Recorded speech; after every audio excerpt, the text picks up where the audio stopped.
अस्सलाम वालेकुम वरहमतुल्लाहि वबरकातुहू। कैसे आप सब लोग?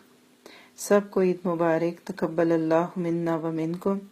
अल्लाह ताला से दुआ है कि ये ईद हम सब के लिए खुशियों का पैगाम लाए और हम हज़रत इब्राहीम अलैहिस्सलाम के उसवे हसना पे चलते हुए हर मौके पे हर कदम पे समेना व अताना कहने वाले बने और कुर्बानी की रूह हमारे साथ हो।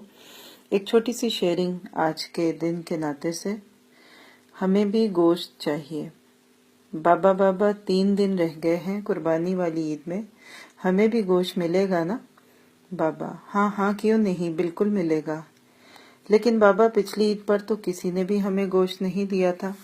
अब तो पूरा साल हो गया है गोश्त देखे हुए भी नहीं। शाजिया, अल्लाह ने हमें भूखा तो नहीं रखा। मेरी प्यारी बेटी, हर हाल में अल्लाह का शुक्र अदा करना चाहिए। हाजी साहब कुर्बानी के लिए बड़ा जानवर लेकर आए हैं और मौलवी साहब भी तो बकरा लेकर आए हैं।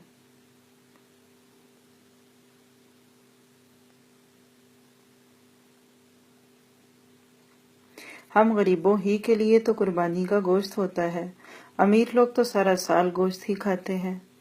आज ईद उल अजहा है।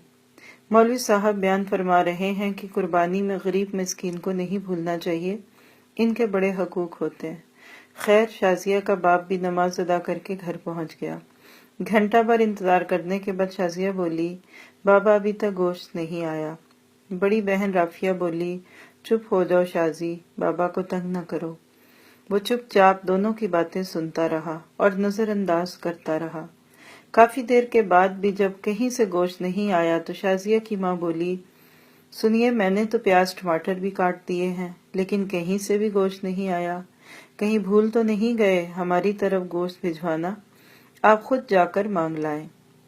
शाजिया की माँ, तुम्हें तो पता है आज तक हमने कभी किसी से मांगा नहीं।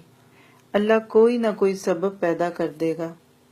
दोपहर गुजरने के बाद शाजिया के इसरार पर पहले हाजी साहब के घर गए और बोले, हाजी साहब, मैं आपका पड़ोसी हूँ, क्या कुर्बानी का गोश्त मिल सकता है? ये सुनना था कि हाजी साहब का रंग लाल पीला होने लगा और हकारत से बोले, पता नहीं कहाँ कहाँ से आ जाते हैं, नहीं है गोश्त, मांगने आ जाते हैं। तड़ाक से दरवाजा बंद कर दिया। तौहीन के एहसास से इसकी आंखों में आंसू आ गए और बोझल कदमों से चल पड़ा। रास्ते में मौलवी साहब के घर की तरफ कदम उठे, वहां भी वही दस्ते सवाल। मौलवी साहब ने गोश्त का सुनकर अजीब सी निगाहों से देखा और चले गए। थोड़ी देर बाद बाहर आए तो शॉपर देखकर जल्दी से अंदर चले गए, जैसे इसने गोश्त मांगकर गुनाह कर दिया हो। घर पहुंचकर देखा तो सिर्फ हड्डियां और चर्बी। खामोशी से उठकर कमरे में चले गए और खामोशी से रोने लगे। बीवी आई और बोली, कोई बात नहीं, आप गमगीन ना हो, मैं चटनी बना लेती हूँ।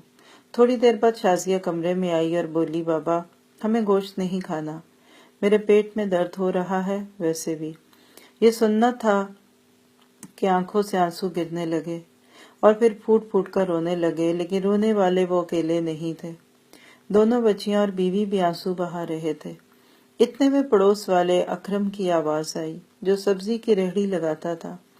अनवर भाई, दरवाजा खोलो। दरवाजा खोला तो अकरम ने 3-4 किलो गोश्त का शॉपर पकड़ा दिया और बोला, गांव से छोटा भाई लाया है, इतना हम अकेले नहीं खा सकते, ये तुम भी खा लेना। खुशी और तशक्कुर के एहसास से आंखों में आंसू आ गए और अकरम के लिए दिल से दुआ निकलने लगी। गोश्त खाकर भी फारिग हुए ही थे कि बहुत जोर का तूफान आया। बारिश शुरू हो गई, इसके साथ ही बिजली चली गई। दूसरे दिन भी बिजली नहीं आई। पता किया तो मालूम हुआ कि ट्रांसफार्मर जल गया।